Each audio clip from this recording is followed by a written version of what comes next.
আসসালামু আলাইকুম। সর্বশেষ বাংলা সংবাদে আপনাদের স্বাগত। শুরুতেই সংবাদ শিরোনাম। মাহমুদুর রহমানকে আজই মুক্তি না দিলে সরকার সরি বলার সময় পাবে না, পিনাকি ভট্টাচার্য। পালিয়েও বাঁচার পথ পাচ্ছেন না ক্ষমতাচ্যুত হাসিনা সরকারের এমপি মন্ত্রীরা, দিশেহারা আওয়ামী লীগের বিভিন্ন পর্যায়ের নেতাকর্মীরা। এতক্ষণ শিরোনাম শুনছিলেন, এবার বিস্তারিত। মাহমুদুর রহমানকে আজই মুক্তি না দিলে সরকার সরি বলার সময় পাবে না, পিনাকি ভট্টাচার্য। সাবেক প্রধানমন্ত্রী শেখ হাসিনার ছেলে সজীব ওয়াজেদ জয়কে অপহরণ ও হত্যা চেষ্টার ষড়যন্ত্রের মামলায় কারাদণ্ডপ্রাপ্ত দৈনিক আমার দেশ পত্রিকার ভারপ্রাপ্ত সম্পাদক মাহমুদুর রহমানকে কারাগারে পাঠিয়েছেন আদালত। ঢাকার চিফ মেট্রোপলিটন ম্যাজিস্ট্রেট আদালতের additional chief metropolitan magistrate Mahbubul Haque রোববার সকালে এ আদেশ দেন। এরপর এ নিয়ে শুরু হয় অন্তর্বর্তী সরকার ও আদালতের সমালোচনা। সোমবার বিকেল 3:30টার দিকে সামাজিক যোগাযোগের মাধ্যম ফেসবুকে মাহমুদুর রহমানকে মুক্তির দাবি জানিয়ে পোস্ট দিয়েছেন পিনাকি ভট্টাচার্য। পোস্টে তিনি আজই মাহমুদুর রহমানের মুক্তির দাবিতে সরকারকে আলটিমেটাম দিয়েছেন, তা না হলে সরকার দুঃখ প্রকাশ করার সময় পাবে না বলে জানান তিনি। দর্শকদের জন্য পিনাকি ভট্টাচার্যের পোস্ট হুবহু তুলে ধরা হলো। মাহমুদ ভাইরে যদি আজকে মুক্তি দেয়া না হয়, তাহলে কালকে আমি ধর্মু প্রফেসর ইউনুসের সরকার রে একেবারে গণশত্রু বানাইয়া দিব, কোনো মাপ নাই। সরি করার টাইম পাইবেন না ওনারা।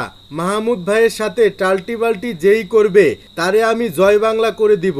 উল্লেখ্য, গত বছরের 17 আগস্ট সাবেক প্রধানমন্ত্রী শেখ হাসিনার ছেলে এবং তথ্য ও যোগাযোগ প্রযুক্তি বিষয়ক উপদেষ্টা সজীব ওয়াজেদ জয়কে অপহরণ ও হত্যা চেষ্টার ষড়যন্ত্রের মামলায় সাংবাদিক শফিক রেহমান সহ 5 জনকে 7 বছরের কারাদণ্ড দেন আদালত। ওই মামলায় সাংবাদিক শফিক রহমান ও যুক্তরাষ্ট্র প্রবাসী ব্যবসায়ী মিজানুর রহমান ভূঁইয়ার সাজা 1 বছরের জন্য স্থগিত করে স্বরাষ্ট্র মন্ত্রণালয়।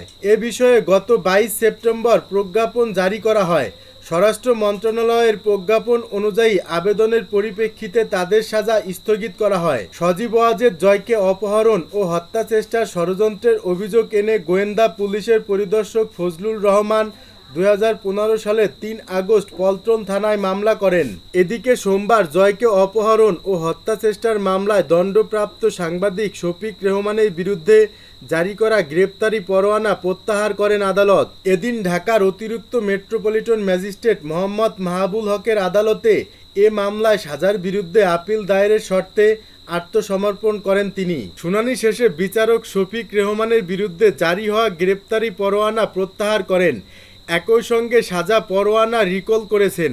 পালিয়েও বাঁচার পথ পাচ্ছেন না ক্ষমতাচ্যুত হাসিনা সরকারের এমপি মন্ত্রীরা, দিশেহারা আওয়ামী লীগের বিভিন্ন পর্যায়ের নেতাকর্মীরা। যারা দেশ থেকে পালাতে পেরেছেন তারাও পড়েছেন মহাবিপদে। বাতিল হয়েছে পাসপোর্ট, এমনকি রাজনৈতিক আশ্রয়ের পথও বন্ধ। এই মহাবিপদ থেকে কে তাদের উদ্ধার করবে, এটাই এখন বড় প্রশ্ন হয়ে দাঁড়িয়ে। শেখ হাসিনা সরকারের পতনের পর থেকে আওয়ামী লীগের অনেক নেতামন্ত্রী এবং সংসদ সদস্য দেশ ছেড়ে পালিয়ে গেছেন। গ্রেপ্তার অসংখ্য মন্ত্রী, সংসদ সদস্য।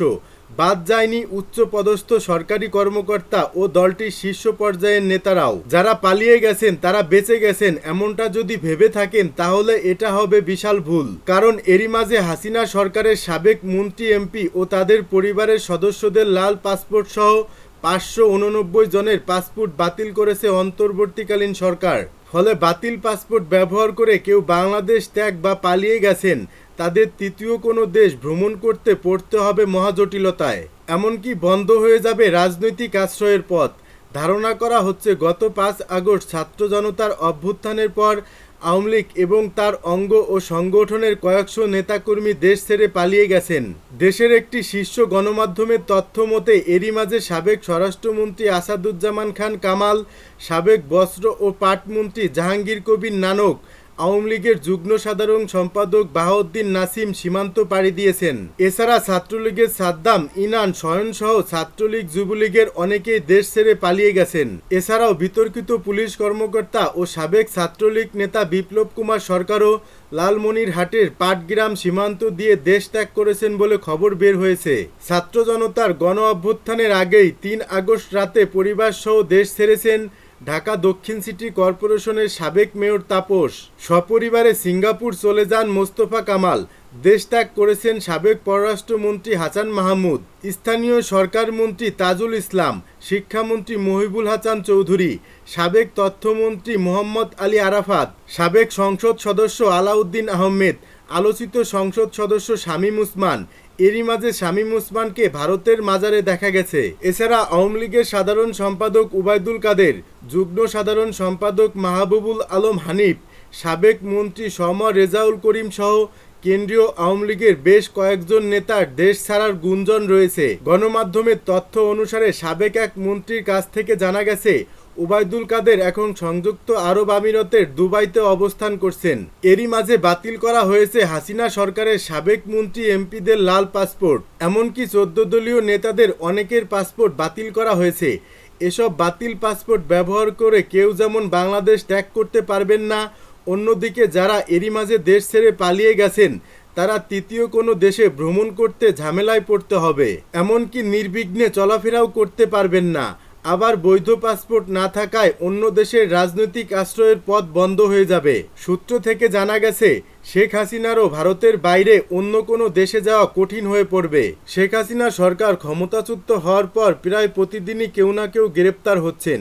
এরই মাঝে যারা গ্রেপ্তার হয়েছেন তাদের মধ্যে অন্যতম হচ্ছেন সাবেক সংস্কৃতি মন্ত্রী আসাদুজ্জামান নূর, সাবেক মন্ত্রী মাহবুব আলী, এছাড়াও সাবেক রেলমন্ত্রী নুরুল ইসলাম সুজন, ৭১-এর ঘাতক দালাল নির্মূল কমিটির উপদেষ্টা মণ্ডলের শাহরিয়ার কবির, সাবেক আইনমন্ত্রী আনিসুল হক, সাবেক প্রধানমন্ত্রীর বেসরকারি বিনিয়োগ উপদেষ্টা সালমান এফ রহমান ও শেখ হাসিনার সাবেক উপদেষ্টা তৌফিক ইলাহি। এছাড়াও জনপ্রশাসন প্রতিমন্ত্রী ফরহাদ হোসেনকে গ্রেপ্তার করা হয়েছে। গ্রেপ্তার হয়েছেন সাবেক তথ্য প্রযুক্তি প্রতিমন্ত্রী জুনায়েদ আহমেদ পলক, সাবেক ডেপুটি স্পিকার শামসুল হক টুকু, সাবেক বাণিজ্য মন্ত্রী টিপু মুন্সি, সাবেক শিক্ষামন্ত্রী ডক্টর দীপুমণি, আওয়ামী লীগের সাংগঠনিক সম্পাদক আহমেদ হোসেন, সাবেক প্রতিমন্ত্রী এবি তাজুল ইসলাম, সাবেক তথ্যমন্ত্রী হাসানুল হক ইনু ও রাশেদ খান মেনন গ্রেপ্তার হয়েছেন। সাবেক সরকারের মন্ত্রী প্রতিমন্ত্রী ও আওয়ামী লীগের কেন্দ্রীয় নেতাদের যেমন অনেকেই গ্রেপ্তার হয়েছেন, আবার গ্রেপ্তার হয়েছেন অনেক সাবেক সরকারি কর্মকর্তা। এদের মাঝে সাবেক 2 আইজিপি এবং শহীদুল হক সহ বেশ কয়েকজন পুলিশের কর্মকর্তাকেও গ্রেপ্তার করা হয়েছে। এছাড়া আলোচিত সেনা কর্মকর্তা ন্যাশনাল টেলিকমিউনিকেশনের মনিটরিং সেন্টারের সাবেক মহাপরিচালক জিয়াউল আহসানকে